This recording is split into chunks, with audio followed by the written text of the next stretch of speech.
Welcome back, it's Lucy and Ellie from Roman Found, and we couldn't have been more delighted pulling up to the permission today. Late last harvest we discovered a brand new unexplored field, one that was packed full of some really incredible Roman coins, possibly the finest that we have ever found, but we only had 2 weeks in it before it was back under crop. Today is the first time that we have seen bare soil in here for over a year, and we can't wait to get stuck in and continue last year's investigations.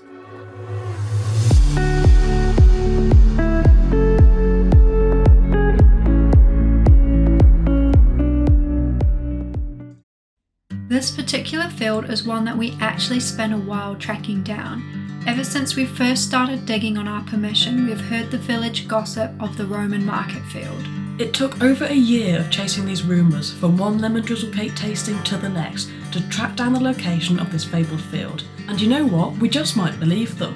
It's produced the finest conditioned Roman coins to come out of the entire permission, and a lovely scattering of medieval hammers, which certainly speaks of a lot of ancient activity and possible trade across this area. But whilst we may be expecting some Roman, and if we are lucky, even some silver, there is one thing that we know for certain is here, hiding in this field, and it's Ellie's long-lost edge digger that she misplaced on our last visit, despite a long search till dark was claimed by the land. So we're going to be digging all the crazy signals today, hoping we can be reunited with our old friend and find some ancient history along the way. Let's get into it. First bit of pottery. Lovely.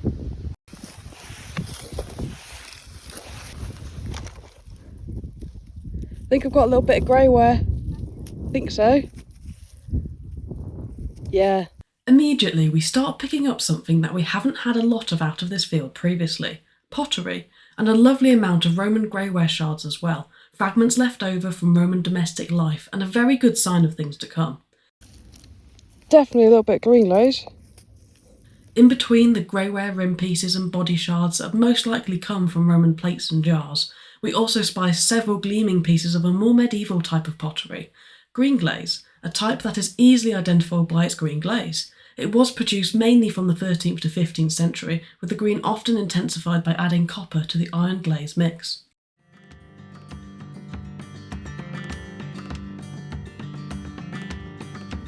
Little 9, 8, 9.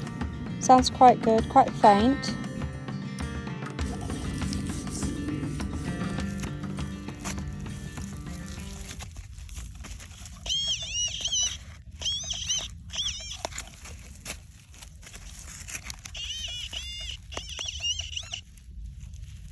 So there's a little something in there, look. Yeah. What's that? What we got? It's like a little broken fragment of something, look. Yeah, definitely. It's definitely something old, I'd say. Got that old patina. Definitely. Little fragment of something. I'm very curious. On the metal front, things are off to a rather slow start, with a curious fragment and plenty of lead filling the finds bag. Is it lead? Big bit of lead. Just Just a little lump. 15, 16, very solid. No! First shot. First shot. Do a 13. A bit jumpy. We can't tell if it's a nail or broken off something. It's very... I think it's a bit too round to be a nail on top. Yeah, definitely too round to be a nail on top. No, it's definitely broken off something. I just don't know what's broken off. Maybe a hairpin? I don't know. Our first actual find, and Lucy is right, further investigation has revealed this to be confirmed as a copper alloy pin that is most likely of Roman date from 43 to 410 AD due to its uncollared nature and thick tapering shank. Pins of this type in the Roman era were often used as alternatives to brooches for securing garments. Most Roman clothing was usually pinned rather than sewn, so brooches and pins offered a way for Romans to express their identities and wear beautifully decorated jewellery which showed off their wealth and status. This means you can often find pins with elaborate decoration. However, this one appears to be a more utilitarian, undecorated type. Is it just a... Is it a hinge? It's a hinge. A tractor hinge! It's kind of cute though. Spotted. Looks like a bit of brim. All of it matches Ellie's.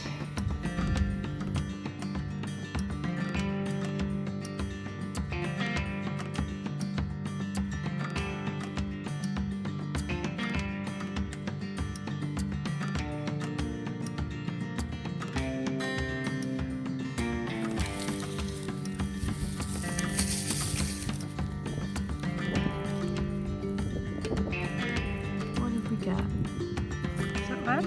Lead? Get a little lead token? Could be. Could be. They can find them quite crude and blank, so some of the strange marking on this side. Oh, little curios. Little curio tin at the moment. Curio tin. All things though. All things, yeah. Bit of a crazy signal here. Gonna see what it is because we do know Ellie's edge digger's out here somewhere. So we're gonna dig them all. Dig this big signal. What have you got, Ellie? Not quite an edge digger. Big old nail. Trash! Trash! You gonna scare any more hairs out? Yeah, 11, 12.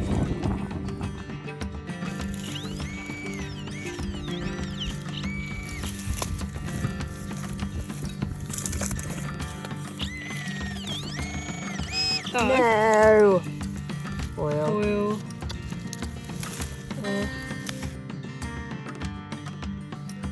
15, 16. Right, so we've got that. I don't know about you, but that What does that look like? looks quite suspiciously similar.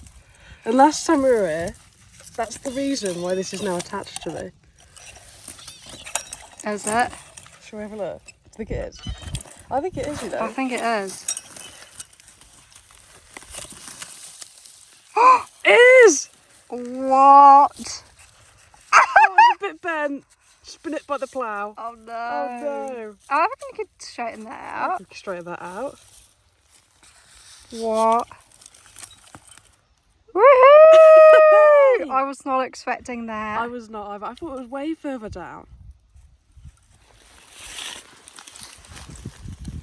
Woohoo! That's got to be a first. That's got to be a find of the day. Find of the day. Day. After a brief trip to Dad's repair shop, she's looking as good as new. He's even drilled a hole for secure attachment to a lanyard. You would never know she spent a year underneath a crop of wheat and faced a battle with the farmer's plough, not to certainly make these things to last. If, like us, you are pretty impressed with her survival and want to treat yourself to your own indestructible edge digger, then feel free to use our 10% discount code at LP Metal Detecting.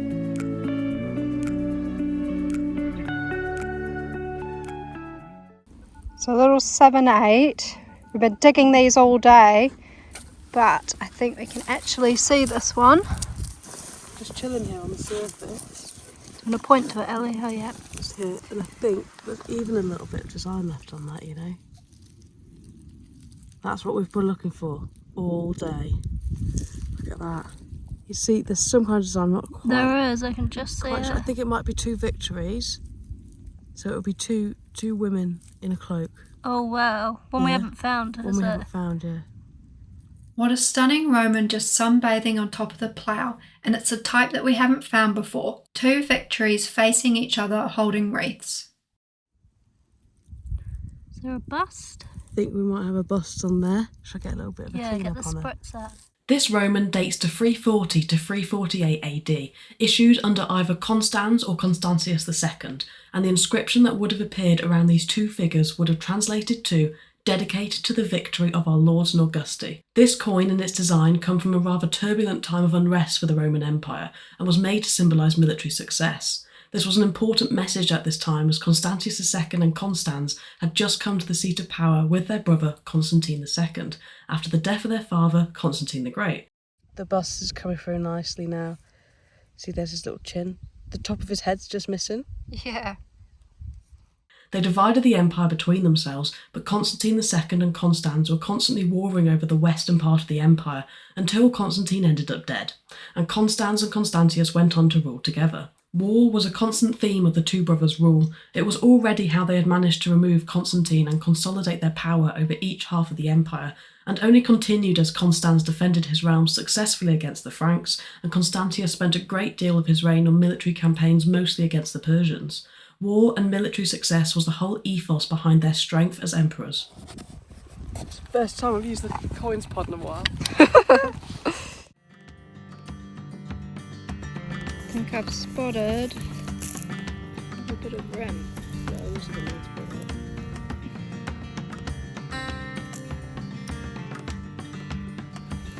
Yeah, last time we were in here we didn't find any Roman pottery, and now it's all coming up. It's a good bit. Another little 7. I think finally getting into the groove. What do you think? What are you going to get? Artifact or coin? Maybe coin. Definitely that, I think.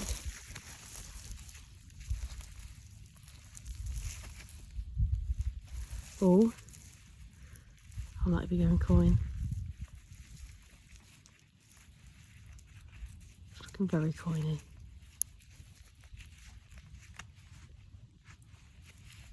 Let's take my gloves off. Oh, it's looking Romany. Ooh, Bit bent. bit bent, yeah. I don't normally see them bent. No.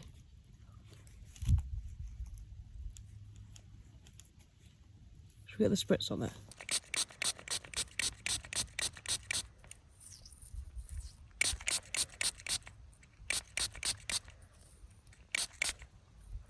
I feel like it's definitely a Roman. Don't often find them bent like that, do they? See anything on it? No.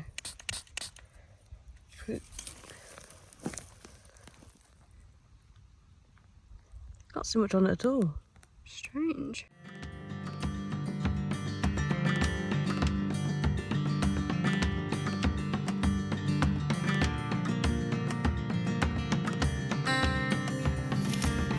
Something a bit minuscule here. I don't know if we're going to be able to find it. Is that like a little Roman? That looks like a teeny tiny little Roman to me, look. Might even have a little bit of detail on there, I think. Oh, yeah.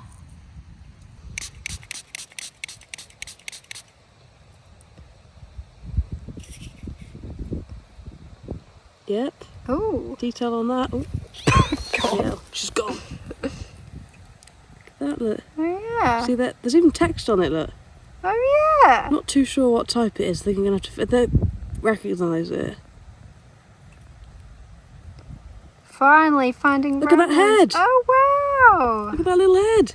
This rather tiny Roman is actually a contemporary copy of the fallen barbarian horseman, Fel Temp Reparatio type, which is most likely of Constantius II, dating from 355 to 361 AD. By the time of these coins, only 2 sons of Constantine the Great had survived, Constans and Constantius II, who we met in our previous Roman coin find, and they had divided the empire under an uneasy truce. The falling horseman was a favourite type of Constantius II, and after a civil war led by Magnentius led to Constans' death, it became the favoured coin type for the next decade. Constantius favoured the violent iconography of a Roman soldier spearing a fallen barbarian, as his reign saw constant warfare, much of it that was against people the Roman Empire viewed as barbarians. Often the barbarians depicted upon these coins would vary, depending upon which war was being fought at the time. If you're loving our digging adventures, please remember to hit that subscribe button and follow our channel. Lovely big bit of pottery.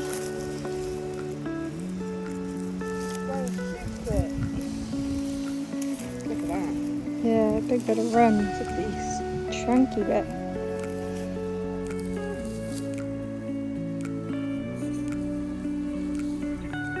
Nice big bit.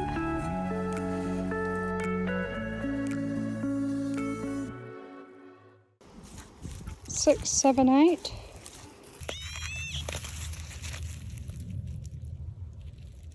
That looks.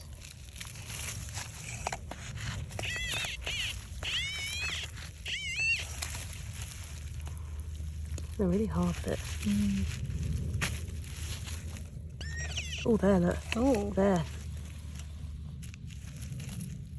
Just next to that rock. That's definitely another Roman. Oh, yeah. Look.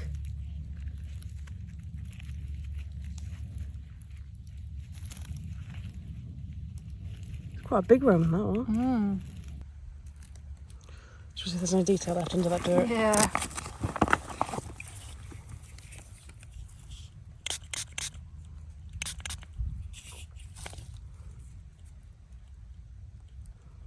A bit more corroded than the others. Mm. And there's a little something under there. Yeah, tiny A something. touch of something under Is there. it a figure? I think so. Hard to work out, but that's definitely a Roman. Oh yeah, for sure. 100%. Through the incredibly badly corroded state of this coin, we can just make out the two standards of the Gloria Exercitivus type of Roman coin, which depicts two soldiers each holding a spear and curved shield with two standards between them, and dates from 330 to 335 AD. This legend and type are common on the coins of Constantine the Great, Dalmatius, Constantine II, Constans, and Constantius II. They are regarded as bearing reference to the bravery and fortitude of the soldiers in subduing the barbarous tribes, especially those of Francia and Alemannia. Yeah, little 8-9 again. Red? Or a musket ball? I think it might be one of those. It's a special type of musket Oh, shot. yeah. Do you know what I mean? The, Yeah, I the do. dumbbell ones. This is actually a rather unusual type of lead shot to the musket balls that we normally find, known as dumbbell shot, which dates from 1600 to 1800 AD. It is actually the most commonly found type of elongated shot and was designed to provide increased power. Yeah, that's got a good 9-10.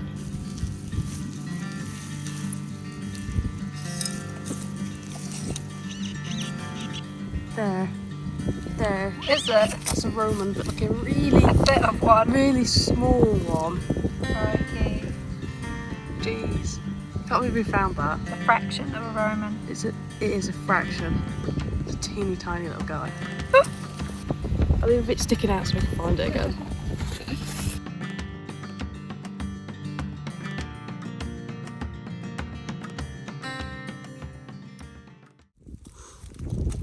Tiny little thing there. Just chilling in there. Look.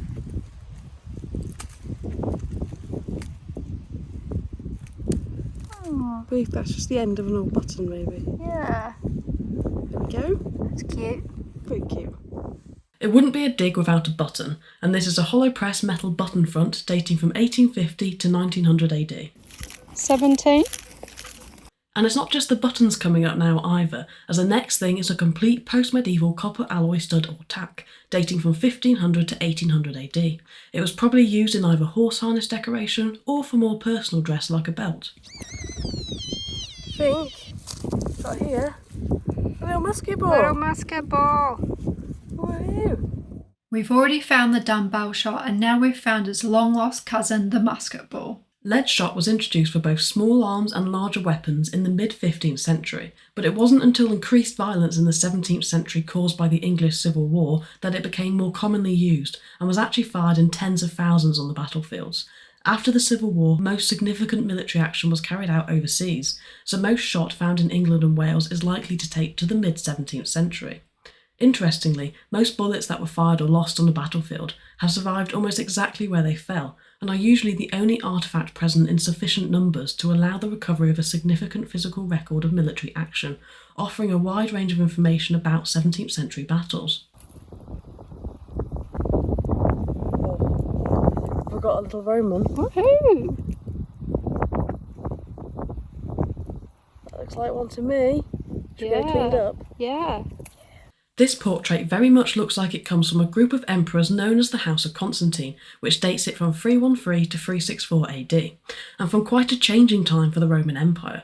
Rome was transforming from paganism to Christianity, countless civil wars were breaking out, and even the emperors themselves were turning against each other to consolidate their own personal seats of power, much at the expense of the death of their family members, much like we've seen in the history behind the other Roman coins that we've been uncovering from this same period today. That's a really nice head on that side. Oh, yeah.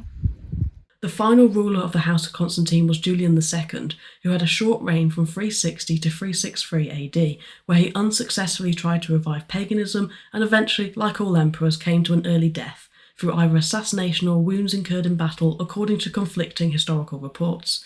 Death at this period seems to be around every corner.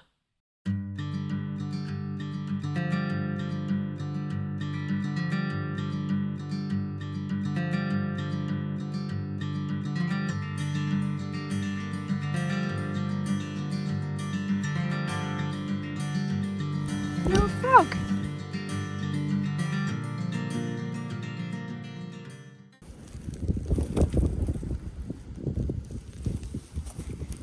Little penny. Penny. There we go. Is that Britannia? Britannia, yeah. Who have we got on the other side, do you think? Oh, I'm not too No sure. one. I can see a date, perhaps. 19 something. A good old metal detecting classic, a halfpenny, and not the last coin of the day either. This one is actually from the reign of Queen Victoria, dating from 1896, and comes from an era of dramatic change and development in industry, science, culture and politics. This one features her old portrait, which shows Victoria in a veiled state of mourning after her husband Albert's death in 1861. Halfpennies have been a feature of currency since the 13th century. Prior to this, pennies were simply cut into halves and quarters. Although they had originally appeared in silver and then copper, this latest halfpenny find is actually an example of the more recently created bronze halfpennies that were introduced in 1860, as they did not wear as badly as their copper predecessors. 9, 10.